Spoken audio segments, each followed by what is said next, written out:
ಶ್ರೀ ಗುರುಭ್ಯೋ ನಮಃ. ಹರಿ ಓಂ. ಕಳೆದ ಬಾರಿ 8ನೆಯ ಅಧ್ಯಾಯದ ಅಂತಿಮ ಭಾಗದಲ್ಲಿ ಶ್ರೀಕೃಷ್ಣ ಅರ್ಚಿರಾದಿ ಮಾರ್ಗ, ಧೂಮಾದಿ ಮಾರ್ಗಗಳನ್ನು ನಿರೂಪಣೆ ಮಾಡಿ ಅದರ ಫಲವನ್ನು ಹೇಳಿ ಉಪಸಂಹಾರ ಮಾಡಿದ್ದಾನೆ. 9ನೇ ಅಧ್ಯಾಯಕ್ಕೆ ನಾವು ಪ್ರವೇಶ ಮಾಡಬೇಕಾಗಿದೆ. ಶ್ರೀ ಭಗವಾನುವಾಚ ಇದಂತು ತೇ ಗುಹ್ಯತಮಂ ಪ್ರವಕ್ಷ್ಯಾಮ್ಯನಸೂಯವೇ ಜ್ಞಾನಂ ವಿಜ್ಞಾನಸಹಿತಂ ಯಜ್ಞಾತ್ವಾ ಮೋಕ್ಷಸೇ ಶುಭಾತ್. ಪದವಿಭಾಗ.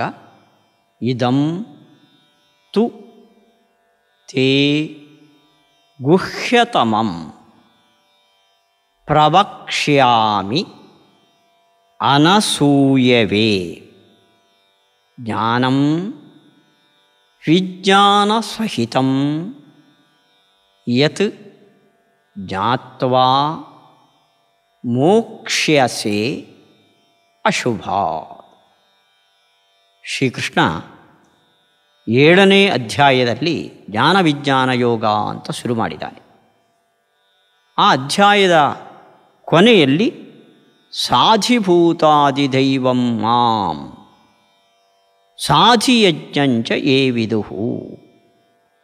ಅಧಿಭೂತ, ಅಧಿದೈವ, ಅಧಿಯಜ್ಞದ ಜೊತೆಯಲ್ಲಿ ನನ್ನನ್ನು ಯಾರು ತಿಳಿಯುತ್ತಾರೋ ಅಂತ 7ನೇ ಅಧ್ಯಾಯದ ಕೊನೆಯಲ್ಲಿ ಹೇಳಿದ್ದಾನೆ. ಅಲ್ಲಿ ನನ್ನನ್ನು ತಿಳಿಯುತ್ತಾರೋ ಅಂದರೆ ಪರಮಾತ್ಮನನ್ನು ಏನು ಅಂತ ತಿಳಿಯಬೇಕು. ಜ್ಞಾನಂ ವಿಜ್ಞಾನ ಸಹಿತಂ. ಆ ಪರಮಾತ್ಮನ ವಿಷಯದಲ್ಲಿ ಜ್ಞಾನ ಮತ್ತು ವಿಜ್ಞಾನ. ಜ್ಞಾನ ಅಂದರೆ ಸಾಮಾನ್ಯವಾಗಿ ತಿಳಿಯಬೇಕಾದ ವಿಷಯ, ವಿಜ್ಞಾನ ಅಂದರೆ ವಿಶೇಷವಾಗಿ ತಿಳಿಯಬೇಕಾದ ವಿಷಯ. ವಿಜ್ಞಾನ ಸಹಿತವಾದ ಜ್ಞಾನವನ್ನು ಈ 9ನೇ ಅಧ್ಯಾಯದಲ್ಲಿ ಶ್ರೀಕೃಷ್ಣ ಹೇಳ್ತಾ ಇದ್ದಾನೆ. 7ರಲ್ಲಿ ಹೇಳ್ತೇನೆ ಅಂತ ಹೇಳಿದ ವಿಷಯವನ್ನು 8ರಲ್ಲಿ ಹೇಳದೆ 9ನೇ ಅಧ್ಯಾಯಕ್ಕೆ ಯಾಕೆ ಎಳೆದಂದ ಶ್ರೀಕೃಷ್ಣ? ಅಲ್ಲಿ ಅಧಿಭೂತ, ಅಧಿಯಜ್ಞ, ಅಧಿದೈವ ಅಂತ 3 ಪದಗಳು ಬಂತು. ಅವುಗಳ ವಿವರಣೆಯನ್ನು 8ನೇ ಅಧ್ಯಾಯದಲ್ಲಿ ಕೊಟ್ಟು ಮಾಂ ವಿದುಹು ಅಂತ ಏನು ಶ್ರೀಕೃಷ್ಣ ಹೇಳಿದಾರೋ, ನನ್ನನ್ನು ತಿಳಿಬೇಕು, ಏನು ಅಂತ ತಿಳಿಬೇಕು, ಅದನ್ನು ಈ 9ನೇ ಅಧ್ಯಾಯದಲ್ಲಿ ನಿರೂಪಣೆ ಮಾಡ್ತಾ ಇದೆ. ಇದಕ್ಕೆ ಭಕ್ತಿಯೋಗ ಅಂತಲೂ ಹೆಸರಿದೆ. ಭಕ್ತಿಯೋಗ ಅಂದರೆ ಭಕ್ತಿಯನ್ನು ಹೇಳೋಕ್ಕಾಗಲ್ಲ, ಭಕ್ತಿ ಬರಬೇಕದು. ಭಕ್ತಿ ಅಂದರೆ ಸ್ನೇಹ. ಆ ಸ್ನೇಹ ಹುಟ್ಟಬೇಕು, ಗೌರವಪೂರ್ಣವಾದ ಸ್ನೇಹ.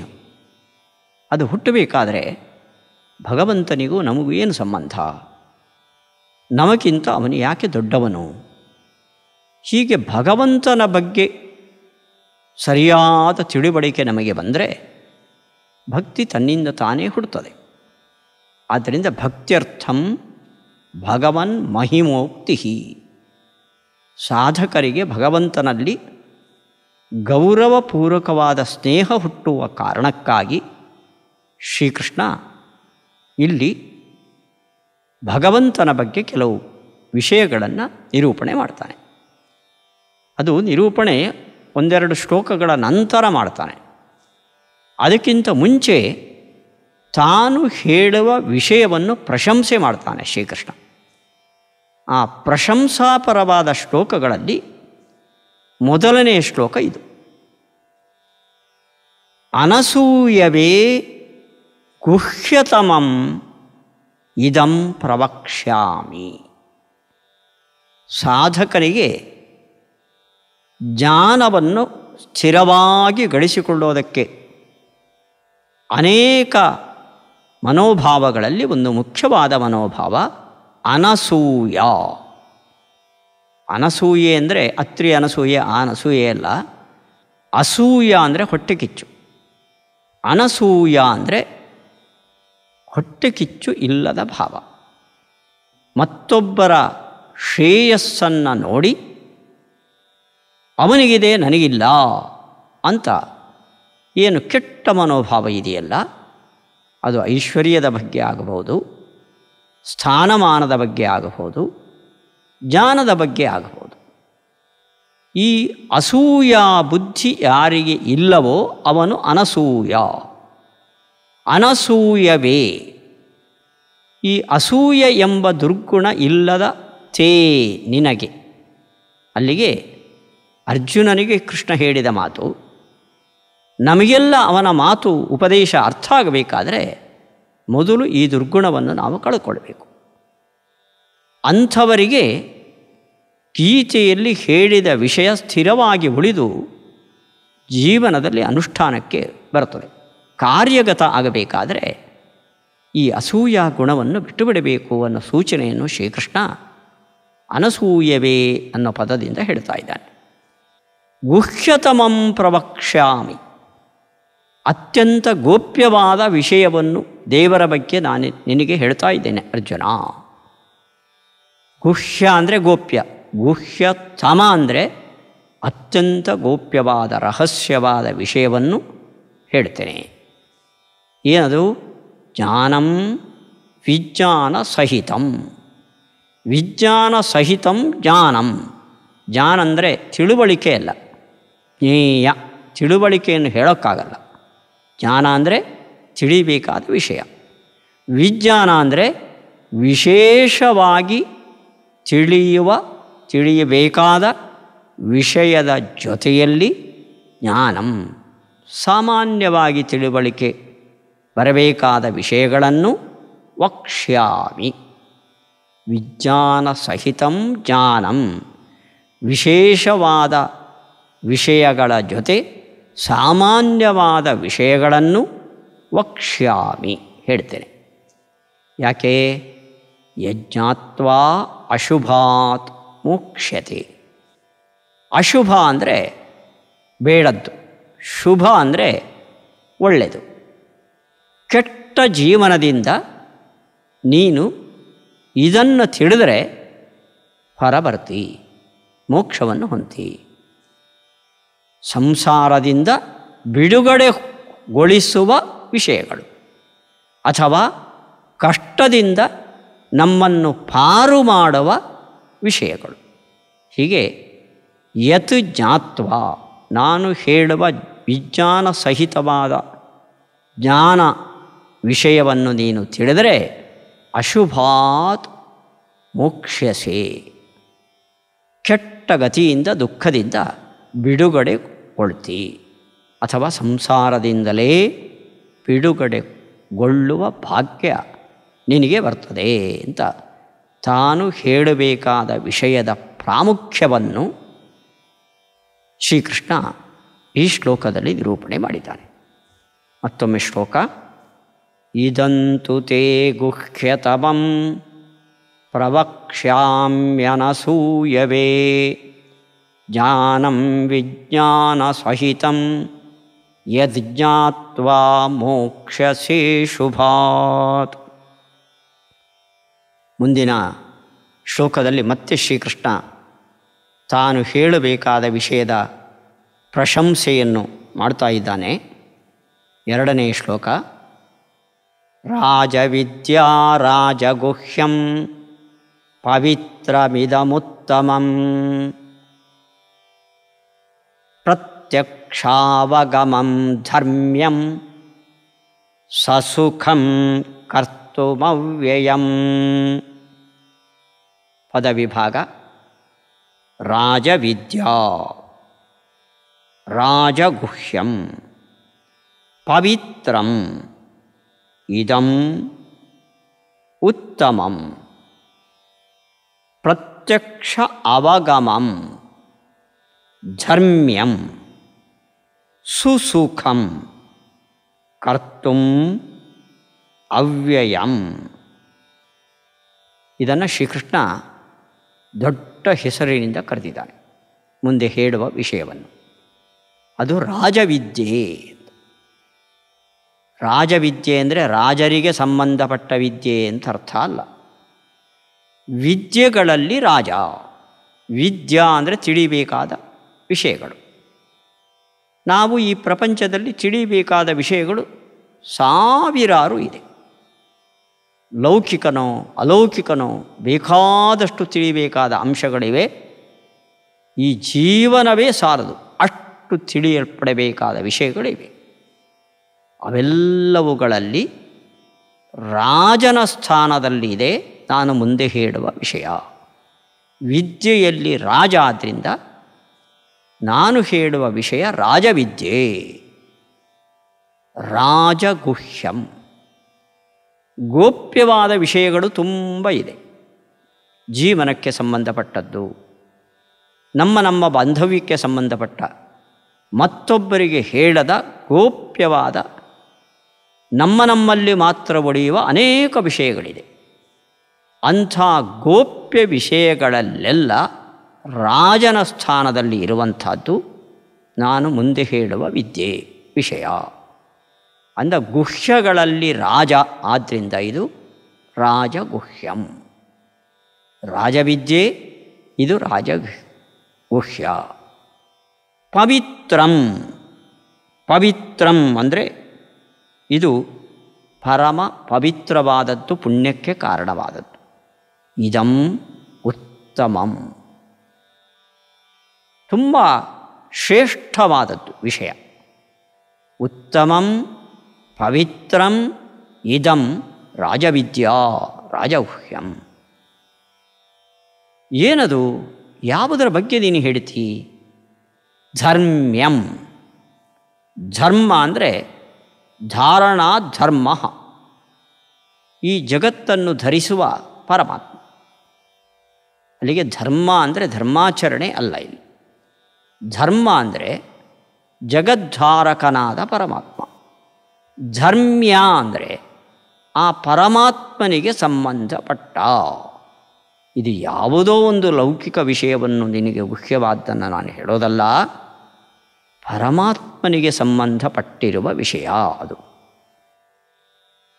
ಪ್ರತ್ಯಕ್ಷಾವಗಮಂ.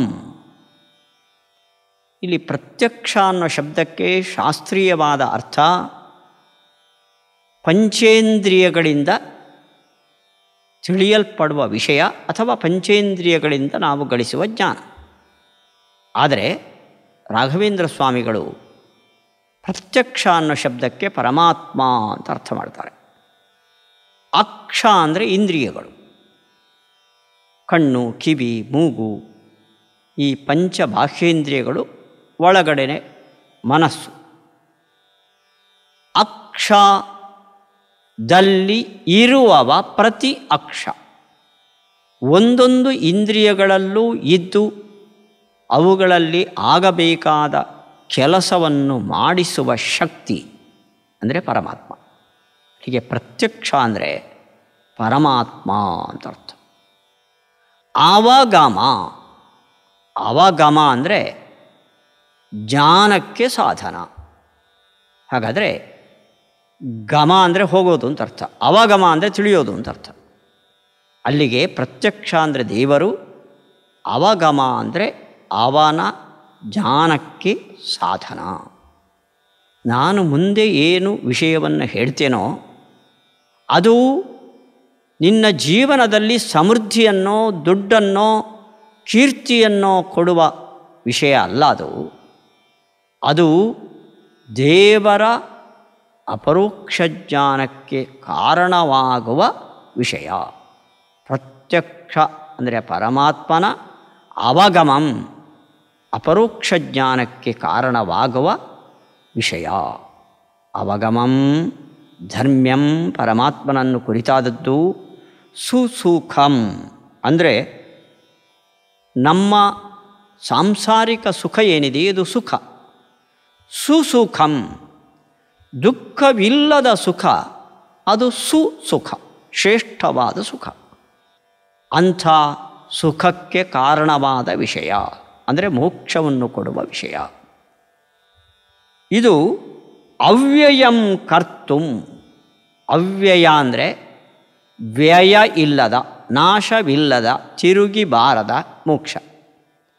ಅವ್ಯಯಂ ಕರ್ತುಂ ಅಂದರೆ ಮೋಕ್ಷವನ್ನು ಸಂಪಾದಿಸಲು, ಸುಸುಖಂ ಒಳ್ಳೆ ಸುಖವುಳ್ಳ, ಅವ್ಯಯಂ ಮೋಕ್ಷವನ್ನು ಕರ್ತುಂ ಸಂಪಾದಿಸಲು ಕಾರಣವಾಗುವ, ಪ್ರತ್ಯಕ್ಷಾವಗಮಂ ಪರಮಾತ್ಮನ ಅಪರೋಕ್ಷ ಜ್ಞಾನಕ್ಕೆ ಕಾರಣವಾದ ವಿಷಯಗಳನ್ನು, ಜ್ಞಾನ ವಿಜ್ಞಾನಗಳನ್ನು ನಾನು ಮುಂದೆ ಹೇಳ್ತಾ ಇದ್ದೇನೆ. ತಾನು ಹೇಳುವ ವಿಷಯದಲ್ಲಿ ನಿಮಗೆ ಆಸಕ್ತಿಯನ್ನು ಮೂಡಿಸುವುದಕ್ಕಾಗಿ ಆ ವಿಷಯದ ಮಹತ್ವವನ್ನು ಶ್ರೀಕೃಷ್ಣ ಈ ಶ್ಲೋಕದಲ್ಲಿ ನಿರೂಪಣೆ ಮಾಡಿದ್ದಾನೆ. ಇದು ರಾಜವಿದ್ಯೆ, ಇದು ರಾಜಗುಹ್ಯ, ಅತ್ಯಂತ ಗೋಪ್ಯವಾದ ವಿಷಯ. ತಿಳ್ಕೊಳ್ಳಬೇಕಾದ ವಿಷಯಗಳಲ್ಲೆಲ್ಲ ರಾಜನಂತ್ಯ ಪ್ರಮುಖ ಸ್ಥಾನದಲ್ಲಿ ಇರುವಂಥದ್ದು. ಮತ್ತೊಮ್ಮೆ ಶ್ಲೋಕ. ರಾಜವಿದ್ಯಾ ರಾಜಗುಹ್ಯಂ ಪವಿತ್ರಮಿದಮುತ್ತಮಂ ಪ್ರತ್ಯಕ್ಷಾವಗಮಂ ಧರ್ಮ್ಯಂ ಸುಸುಖಂ ಕರ್ತುಮವ್ಯಯಂ. ಅವ್ಯಯಂ ಸುಸುಖಂ ಕರ್ತುಂ ಕಾರಣವಾದದ್ದು, ಮೋಕ್ಷಕ್ಕೆ ಕಾರಣವಾದದ್ದು. ಮುಂದಿನ ಶ್ಲೋಕದಲ್ಲೂ ಕೊನೆಯದಾಗಿ ಆ ವಿದ್ಯೆಯ ಪ್ರಶಂಸೆಯನ್ನು ಶ್ರೀಕೃಷ್ಣ ಮಾಡಿದ್ದಾನೆ. ಅಶ್ರದ್ಧಾನಾ ಪುರುಷಾಃ ಧರ್ಮ್ಯಸ್ಯಾಸ್ಯ ಪರಂತಪ ಅಪ್ರಾಪ್ಯ ಮಾಂ ನಿವರ್ತಂತೆ ಮೃತ್ಯು ಸಂಸಾರವರ್ತ್ಮನಿ. ಪದವಿಭಾಗ. ಅಶ್ರದ್ಧಾನಾಃ ಪುರುಷಾಃ ಧರ್ಮ್ಯಸ್ಯ ಅಸ್ಯ ಪರಂತಪ ಅಪ್ರಾಪ್ಯ ಮಾಂ ನಿವರ್ತಂತೆ ಮೃತ್ಯು ಸಂಸಾರ ವರ್ತ್ಮನಿ. ಅಸ್ಯ ಧರ್ಮ್ಯಸ್ಯ ಅಶ್ರದ್ಧಾನಾಃ ಪರಂತಪ ಅಂತ ಕೃಷ್ಣ ಅರ್ಜುನನಿಗೆ ಸಂಬೋಧನೆ ಮಾಡಿದ ಶಬ್ದ. ಪರ ಅಂದರೆ ಶತ್ರುಗಳು, ಅವರಿಗೆ ತಾಪವನ್ನು ಉಂಟು ಮಾಡುವ ಸಾಹಸಿ ಅಂತ. ಶತ್ರು ತಾಪಕನೇ. ಅಸ್ಯ ಧರ್ಮ್ಯಸ್ಯ ಅಶ್ರದ್ಧಾನಾಃ. ಧರ್ಮ್ಯ ಅನ್ನೋದಕ್ಕೆ ನಾವು ಹಿಂದೆ ಅರ್ಥ ನೋಡಿದ್ದೀವಿ. ಧರ್ಮ ಅಂದರೆ ಪರಮಾತ್ಮ, ಪರಮಾತ್ಮನಿಗೆ ಸಂಬಂಧಪಟ್ಟ ಈ ವಿಷಯದ ಬಗ್ಗೆ ಶ್ರದ್ಧೆ ಇಲ್ಲದವರು ಅಶ್ರದ್ಧಾನಾಃ, ಶ್ರದ್ಧಾಹೀನಾಃ. ಯಾವತ್ತೂ ಒಂದು ವಿಷಯ ನಮ್ಮ ಮನಸ್ಸಿನಲ್ಲಿ ನೆಲೆಗೊಳ್ಳಬೇಕಾದರೆ, ಸ್ಥಿರವಾಗಿ ಉಳಿಬೇಕಾದರೆ ಅದನ್ನು ತಿಳಿಯುವ ಶ್ರದ್ಧೆ ನಮಗೆ ಬೇಕು. ಆದರೆ ಯಾರಿಗೆ ನಾನು ಹೇಳುವ ವಿಷಯ ಜೀವನದ ಸಾರ್ಥಕ್ಯಕ್ಕೆ ಕಾರಣ ಅನ್ನೋ ಶ್ರದ್ಧೆ ಇಲ್ಲವೋ ಅಂಥವರು ಅಶ್ರದ್ಧಾನಾಃ. ಶ್ರದ್ಧಾ ಅನ್ನೋ ಶಬ್ದದಿಂದ ಶ್ರದ್ಧಾನಾಃ ಅನ್ನೋ ಶಬ್ದ ಬಂದಿದೆ. ಶ್ರದ್ಧಾ ಅಂದರೆ ಆಸಕ್ತಿ, ಶ್ರದ್ಧಾನಾಃ ಅಂದರೆ ಆಸಕ್ತಿ ಉಳ್ಳವರು, ಅಶ್ರದ್ಧಾನಾಃ ಅಂದರೆ ಆಸಕ್ತಿ ಕಳ್ಕೊಂಡವರು. ನಾನು ಹೇಳುವ ವಿಷಯ ಅಷ್ಟು ಮಹತ್ವದ್ದು, ನಮ್ಮ ಜೀವನದ ಉದ್ಧಾರಕ್ಕೆ ಕಾರಣವಾದದ್ದು ಅನ್ನೋ ಶ್ರದ್ಧೆಯನ್ನು ಕಳೆದುಕೊಂಡವರು ಅಂಥ ಪುರುಷಾಃ ವ್ಯಕ್ತಿಗಳು ಮಾಂ ಅಪ್ರಾಪ್ಯ, ನನ್ನ ಬಳಿಗೆ ಬರದೇನೆ, ಮಾಂ ಅಪ್ರಾಪ್ಯ ಮೃತ್ಯು ಸಂಸಾರ ವರ್ತ್ಮನಿ. ಮೃತ್ಯು ಅಂದರೆ ಮರಣ, ಮರಣಕ್ಕೆ ಕಾರಣವಾದ ಸಂಸಾರದ ದಾರಿಯಲ್ಲಿ ನಿವರ್ತಂತೆ. ಈ ನಿವರ್ತಂತೆ ಅನ್ನೋ ಶಬ್ದ ತುಂಬ ತಪ್ಪು ತಿಳುವಳಿಕೆಯನ್ನು ಕೊಡುವ ಶಬ್ದ ಮೇಲ್ಮೈಗೆ. ನಿವರ್ತಂತೆ ಅಂದರೆ ಹಿಂದಿರುಗ್ತಾರೆ ಅಂತ ಅರ್ಥ. ಆದರೆ ಈ ಸಂಸಾರದಲ್ಲಿ ನಿತರಾಂ ವರ್ತಂತೆ, ಅವರು ಗಟ್ಟಿಯಾಗಿಬಿಡ್ತಾರೆ. ಈ ಸಂಸಾರದಲ್ಲಿ ಇರ್ತಾರೆ ಹೊರತು ಇದನ್ನು ದಾಟಿ ಆಚೆ ಬರೋದಿಲ್ಲ. ಯಾರು ನಾನು ಹೇಳುವ ಈ ವಿಷಯದ ಬಗ್ಗೆ ಅದು ಪರಮ ವಿಷಯ ನಮ್ಮ ಶ್ರೇಯಸ್ಸಿಗೆ ಕಾರಣ ಅನ್ನೋ ಶ್ರದ್ಧೆಯನ್ನು ಇಡೋದಿಲ್ವೋ ಅವರು ಈ ಸಂಸಾರದಲ್ಲೇ ಇರುವವರಾಗಿ ನನ್ನನ್ನು ಯಾವತ್ತೂ ಹೊಂದೋದಿಲ್ಲ. ಇದು ಶ್ರೀಕೃಷ್ಣ ತಾನು ಹೇಳುವ ವಿಷಯದ ಪ್ರಾಶಸ್ತ್ಯವನ್ನು ತಿಳಿಸುವುದರ ಜೊತೆ ಅದನ್ನು ತಿಳಿಯದೇ ಇದ್ದರೆ ಇಂಥ ತೊಂದರೆ ಇದೆ ಅಂತ ಈ ಶ್ಲೋಕದಲ್ಲಿ ಹೇಳಿದ್ದಾನೆ. ಮತ್ತೊಮ್ಮೆ ಶ್ಲೋಕ. ಅಶ್ರದ್ಧಾನಾ ಪುರುಷಾ ಧರ್ಮ್ಯಸ್ಯಾಸ್ಯ ಪರಂತಪ ಅಪ್ರಾಪ್ಯ ಮಾಂ ನಿವರ್ತಂತೆ ಮೃತ್ಯು ಸಂಸಾರ ವರ್ತ್ಮನಿ. ವರ್ತ್ಮ ಅಂದರೆ ದಾರಿ. ಶ್ರೀಕೃಷ್ಣಾರ್ಪಣಮಸ್ತು.